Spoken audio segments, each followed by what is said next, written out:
Hello, मुझे पता है कि मैं डीमन स्लेयर की वीडियो नहीं डाल रहा। आएंगी, सारी वीडियोस आएंगी, बट अभी थोड़ा वेट करना पड़ेगा। लेकिन अभी तुम इस वेट को साइड पे करो। Let's dig into this video. Dumbest decisions ever made. यूं तो काफी सारे हैं, बट डीमन स्लेयर बोले तो सबसे पहला कैरेक्टर, डम्बेस्ट कैरेक्टर मुजान आता है। साले के पास 7 दिमाग है, फिर भी ये बंदा एक ढंग का डिसीजन नहीं बना सकता। Bro had one job, Tanjiro को मार देता, कहानी खत्म। लेकिन नहीं, यूफो टेबल पर पैसा कैसे कमाता। अपने डीमंस को मार दिया, जिनमें से 3 डीमन ही काफी थे तांजीरो के लिए। लेकिन मुजान ने सोचा अगर ऐसा किया तो फिर अपनी धांसू एंट्री कैसे मारूंगा। खैर, ये सब साइड पर रखते हुए हमें वीडियो को प्रॉपर स्टार्ट करना होगा, जिसके लिए थोड़ी नहीं बल्कि ज्यादा रिसर्च करनी होगी। बट कोई नहीं, हम ऐसे स्टार्ट कर लेते हैं। So subscribe. तो जैसे मैंने शुरू में 2-3 डम्बेस्ट डिसीजन बताया, वैसे ही बहुत सारे हैं। हाँ, पता है मुजान के बहुत सारे हैं, लेकिन हम किसी और को पहले देख लेते हैं। जैसे स्टोरी का मेन प्रोटैगनिस्ट तांजीरो। रिसेंट जो मूवी आई इन्फिनिटी कैसल, उसमें तांजीरो आकाशा को विदाउट स्क्रीमिंग मार सकता था, लेकिन उसने ऑरा फार्मिंग कर ली और उसे वार्न कर दिया, जिस वजह से तांजीरो का काफी मजाक भी बना और लोग उस पे हंसे भी। बट वोक्स नोक्स ये कहता है कि उसने बिल्कुल ठीक किया था। मीन कि इसके राइटर ने ये डायलॉग ऐसी ऐड नहीं कर दिया था,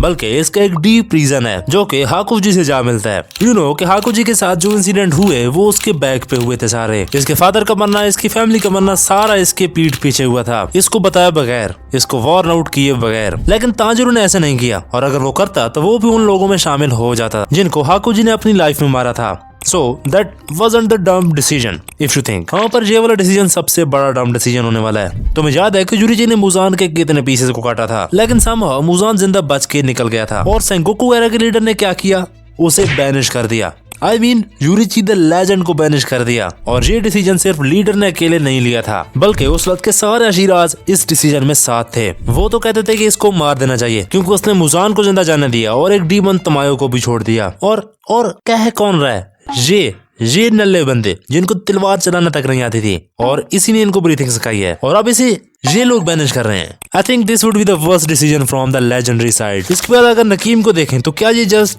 डीमन स्लेयर ही सेपरेट करती है, डीमंस को नहीं कर सकती क्या? मुझे समझ नहीं आता। जैसे आकाशा आई डोंट नो इतनी धांसू आइडिया इसके दिमाग में क्यों नहीं आया। जब आकाशा मर रहा था तो इसको ये सेपरेट कर देती, सिंपल। हाँ, इसके मरने के बाद जो डीमन मरे वो तो फिर अंडरस्टैंडेबल, बट इसके मरने से पहले जो डीमन मरे तो वो इसके कंट्रोल में थे, जो कि इसने कंट्रोल नहीं किया। इतने नल्ले डीमन रखता क्यों है मुजान अपने पास? मैं होता मैं कोकुशिबु को पहले भेज देता। खैर, डीमन से याद आया ग्योतारो। इसमें और मुजान में कोई डिफरेंस नहीं है। जब हम ये वाला सीन देख रहे थे तब हमें लिटरली लगा था कि तांजीरो का दी एंड होने वाला है। हाँ, हमने मांगा नहीं पड़ी थी उस वक्त, बट ग्योतारो भी ऑरा फार्मिंग करने लग गया। ये बंदा इन दोनों डीमंस के बिल्कुल सामने खड़ा है। मुजान ग्योतारो इजीली खत्म कर सकते थे इनको, बट नहीं, खामा ही खींच दिया और फिर दोनों को इजीली खत्म कर दिया। वहीं अगर टाइम था पहले मार देते साले। चलो, अगर डीमन की बातें चल ही रही हैं तो इमो को भी डिस्कस कर ही लेते हैं, जिसने अपना पूरा दिमाग लगा के ये फैसला किया कि जो बंदा सो के तुम्हें काट सकता है उसी को नींद में डाल दे। तुम सबको पता है कि जेन्सु activate his power when he is knocked out,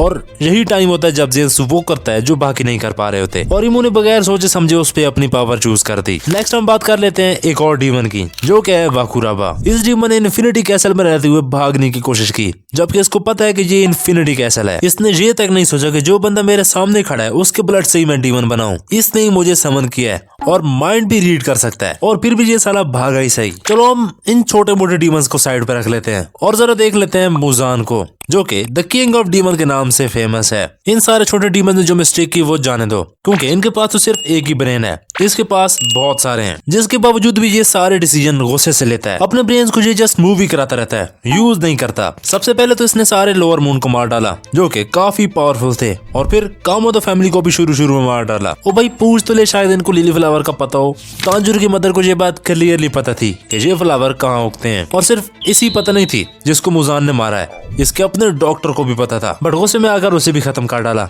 जो कि उसकी ह्यूमन लाइफ में काफी यूजफुल और टैलेंटेड डॉक्टर था। 1000 ये जस्ट नंबर ही है। इससे अच्छी प्लानिंग तो मेरी ऑडियंस बना लेती है। तो क्या बहुत हुए मुजान के डम डिसीजन। हाँ, अब थोड़े बहुत और भी रहते हैं, बट उसको हम बाद में डिस्कस कर लेते हैं। अभी जरा कोकुशिबु की बात कर लेते हैं, जिसने जेलस होकर अपने भाई से रिवेंज लेने के लिए डीमन बन गया। अरे भाई, तुम स्ट्रॉन्गेस्ट के साथ थे, स्ट्रॉन्गेस्ट भी थे और इंटेलिजेंट भी काफी थे, बट फिर भी मुजान जैसे बंदे के प्लान में आ गए। स्पाइडर डीमन रुई, तुम्हें पता है इसने क्या बैड डिसीजन लिया। अब तुम्हारे पॉइंट ऑफ व्यू से ये गलत डिसीजन नहीं हो सकता, बट मैं ऐसे गलत समझता हूँ। उसको ऐसे नहीं करना चाहिए था, बट रुई ने फिर भी किया। रूई मुजान का फेवरेट डीमन था और इतना सारा खून देख के रूई ने क्या किया, अपनी फैमिली बना ली।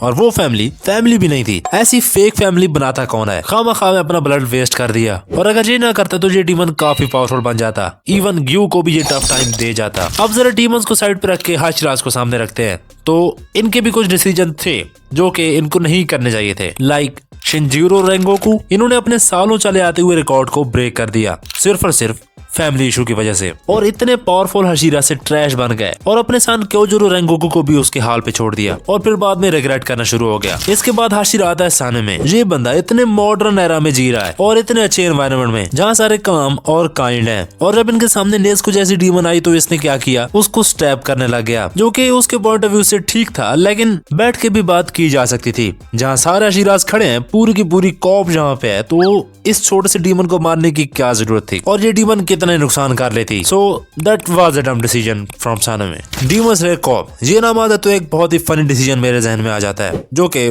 फनी नहीं है क्योंकि तुम्हें बताता हूँ क्यों नहीं है। जब ये सारे इन्फिनिटी कैसल में थे तो उस वक्त ये छोटे छोटे डीमन स्लेयर्स भी सारे वहीं थे। उस वक्त जब मुजान एक्टिवेट हुआ था तो उनमें से किसी स्लेयर ने ये कहा था कि protect the pillars with your body, जो कि काफी सैड मोमेंट था, बट उनको ये करने की जरूरत नहीं थी। I mean, वो हाशिराज हैं, वो हैंडल कर लेंगे उनके अटैक्स क्योंकि वो बहुत पावरफुल है तुम सबसे, और उन्होंने मुजान के अटैक्स के सामने खुद को खड़ा कर दिया, जबकि ये एंड पे काफी यूजफुल प्रूव हो सकते थे। अभी कुछ देर पहले मैंने एक पॉइंट बताया था जिसमें मैंने स्पाइडर लिली को डिस्कस किया था। तुम्हें पता है मुजान इसको रात में ढूंढने में लगा हुआ था, जबकि ये खिलते दिन में है, और वो भी साल में कुछ अरसे के लिए और बहुत थोड़े टाइम के लिए। तो मुजान को इतने 1000 सालों में ये क्यों पता नहीं लगा कि शायद ये दिन को खिलते हों।